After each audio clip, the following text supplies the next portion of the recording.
Today I'm making a laser musket. I happen to be visiting my parents for the 4th of July, so this video comes to you from the garage on the edge of forever. That joke is from 1967. I guess my reasoning was laser, musket, 4th of July, they kind of go together, right? But I mean, let's be honest, there's no way I'm hitting that deadline. It's really a blessing and a curse working here because they have everything I could possibly need, but there is no sort of organization whatsoever, so finding things can be a bit tricky. There we go. For this build, I use these standard shop tools: duct tape, wood glue, EVA foam, craft foam, quick seal, hot glue, solder, cardboard, assorted hardware, a knife sharpener, perforated metal hanging strip, zip ties, drawer handles from American Science and Surplus, please sponsor me, and a laser pointer. Oh, there's more to the list. Oh boy, here we go. Coiled, unjacketed wire, that's alright, interesting way to write that. Paint, Plastidip, an old-fashioned drill, and safety gear. There we go. Oh, sanding stuff. So I had considered taking the stock from my TF2 rifle and slapping it on the barrel from my laser rifle, but this isn't quite accurate, and by quite, I mean remotely, and I seem to have sold the laser rifle. Curse you, past Jake! So I used that as a reference and sketched another design onto EVA foam. I know this is a mess, guys, but it makes sense to me. I cut that out with a box cutter, flipped it, traced it, and cut out a mirror image. To get it to bow out like an actual stock, I glued some scrap foam in there. You know those toy muskets that they sell at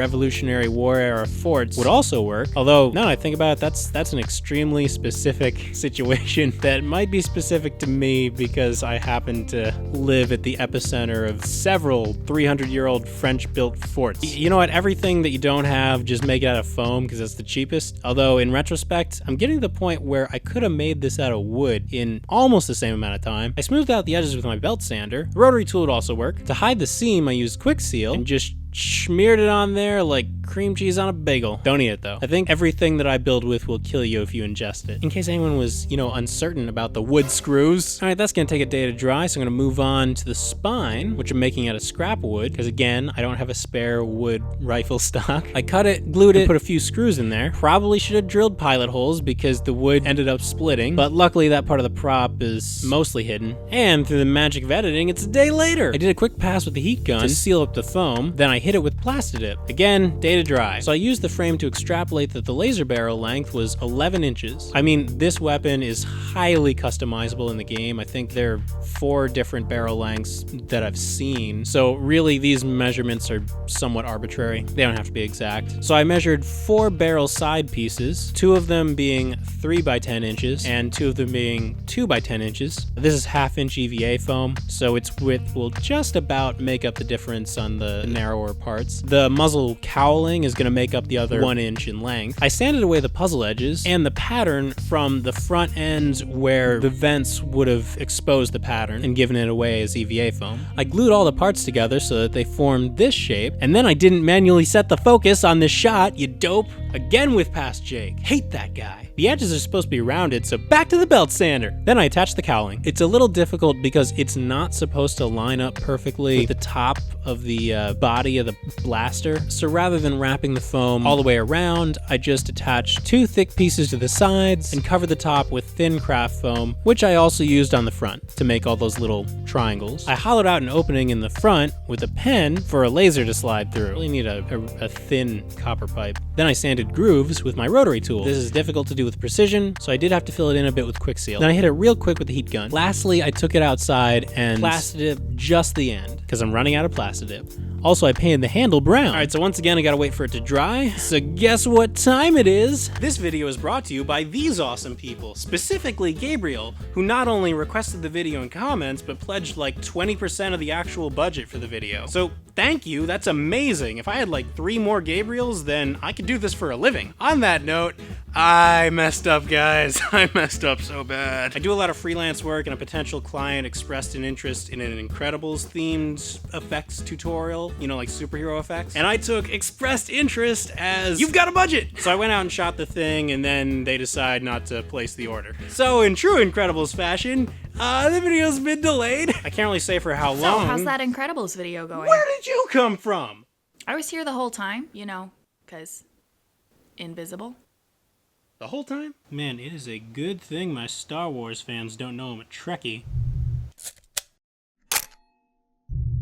Oh, you're gonna extort me so bad. So have you got that budget yet? Well, no, but I'm actually doing a thing right now to get the Oh. Well, if there's anybody out there who wants to see that, then that's a video that I can accomplish with 5 more patrons as opposed to the 35 that I would need to do the Fallout power armor build. Okay, bumper accomplished. Back to the build! After the Plastidip had dried, I painted the rest of it green with latex house paint, which kind of acts as its own sealant, but sometimes you need to do 2 coats. I cut a very small piece of cardboard tube and glued it to one of the corners, and then I painted the muzzle with acrylic silver. Normally I'd use rub and buff, but this was closer. Then I glued it onto the wood that I cut earlier. Next, I'm gonna make the generator. I started with a bunch of circles and then I realized that they're connected by this roll bar on the outside, so I have to add another corner shape. It's very difficult to get a circular cut in EVA foam this big, so I'm going to clean it up on my belt sander. I also sanded off the pattern on all the spots where I thought it might be showing. I used a sharpened copper pipe to cut a hole through all the parts, then I heat sealed and plastidip them. Plastidip, that's just... it's a verb now. For the motor portion, I made wider circles and cut square gear teeth. I mean, that's not what they are, but that's what it looks like. I heat sealed those, but didn't plastidip them because they'll be so deep within the prop that no one's really gonna notice a pore seal. Oh, I also cut a piece of cardboard too. Okay, so it's supposed to look like an AC motor, which has coils of copper wire. Copper wire is not in the budget, so I'll be using one of these 30 spools of solder that have sat here unused for 18 years. I began wrapping them to replicate magnetic coils. Now, there's lead in solder, which is toxic, so if you're buying all new materials, just get copper wire. You do not want lead poisoning. In fact, I probably should be wearing gloves. I mean, I wash my hands like 10 times, but you gotta imagine, like, if you touch your face at all, you're getting some lead in you. I don't know, maybe I'm just overly cautious because I just watched a documentary about these British sailors who got stuck in the Arctic and were eating from solder-sealed food cans, so they ended up slowly dying of lead poisoning. Also snow monsters. You know, that may not have been a documentary. Hang on, that directed by Ridley Scott. There it is. Based on a true story, yeah, sure. Oh damn, there was a real ship called Terror. All right, that's not a foreboding name. What was I doing? Right, spray painting solder to make it look like copper because I have those things and not the others. Focus. When they dried, I hot glued the parts together. Speaking of, the plastidip on the other parts is dried, so I hit those with flat brown. There's this weird interlocking gear system, so I cut those teeth out of craft foam and painted them with acrylic paint. Now that the brown paint is dried, I'm gonna weather this fishing rod spindle looking thing. I'm totally doing this in reverse. In reality, the rust would be on top of the metal. Oh, and by the way, this is not a museum quality weathering I'm doing right here. This is like convention weathering or wide shot weathering because I'm under some time constraints here. By all means though, if this is your favorite prop, then feel free to take your time. I added silver roll bars and a square peg so that it would fit in the laser barrel. I added the now dry teeth to the generator. For the transparent cylinder, I used this conveniently sized soda bottle. Now I have to work on the beam effect because it'll be a pain to get around all the gack once it's finished. All I did was align the laser pointer with the hole in the end of the barrel, glue it in place, and figured out where the switch was gonna be so that I could cut a hole in the right spot. Now let's do a quick test. Nice, although that's probably not good for the sensor. How about we try another test? Hey kids, wanna know why you should wear a respirator? Nice, nice. Now that the laser's all figured out, I'm gonna go back to the spindle. I cut a section of cardboard tube and painted it black. I started to assemble the pieces and then realized I had no idea what I was doing, so I held off on that for a while because there are plenty of other parts to work on while I figured that out. Like attaching the stock and the trigger guard, which I made out of perforated metal hanging strap, and the lenses which I made from the scope of an old TF2 prop. I actually have the exact lenses used in the prop in the game somewhere in this house, but I'm not destroying them for this build. And I feel like they might mess up the beam. I don't know about optics. So in an attempt to avoid that crack in the wood, I'm gonna drill pilot holes this time like a real carpenter. So then I attach the lens and squoze it back into place. I use zip ties for the next lens. I'm really digging the customizable aspect of this prop. I think it makes it more fun, like you can put your own three-dimensional signature onto it, you know? I added the front sight and the trigger, then I made the rear sight and set it aside to dry. Next, I set out to build the hand crank on the back. I'm gonna make this out of a vintage hand crank drill. Now I am become Jake, destroyer of antiques. So every time I cut into an antique for a build, I get an earful in comments from people who don't know what antiques are actually worth. So those people can take a look at the price tag, which reads $5 and says hope for some reason. So let's just get rid of that.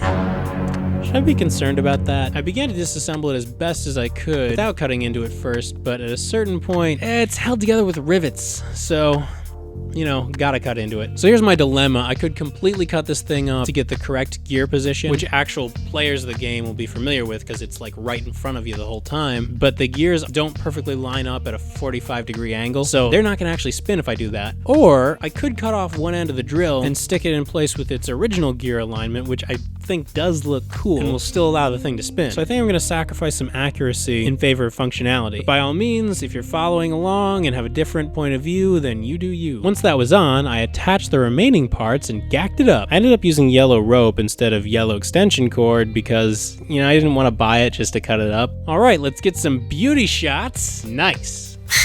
Oh, that's a lawsuit. On that note, this should only be used as a display piece or at a Comic-Con within the parameters of, you know, their weapons regulations, or on a closed set, and I mean a closed set. Absolutely no one from the outside can look in and see what you're doing. Because yeah, it's a crazy sci-fi weapon, but the beam only shows up in the dark. Think about that. A police officer or even an overzealous citizen with an open carry license sees a silhouette of someone with a rifle and a laser scope coming off of it. Think about all the horrible catastrophes that could come from that. So come on, people, be smart, be safe, have a good time within the parameters of being smart and being safe. Like a lot of times when I'm bringing a weapon to a convention that allows the weapons, the weapon is disassembled in a garbage bag until I actually get into the con. Then I can assemble it and everything's fine. So thanks for bearing through that safety brief. Thanks for watching, everyone. If you enjoyed this video, then you can subscribe and hit the notification icon, which might tell you if I've uploaded a video, you know, if it wants to. Let me know what other props you'd like to see me make in the future. And until then, you can check out one of the 217 other tutorials I've done on this channel. Makes me wonder what the other 130 videos I've done are. Probably parodies. Jake out.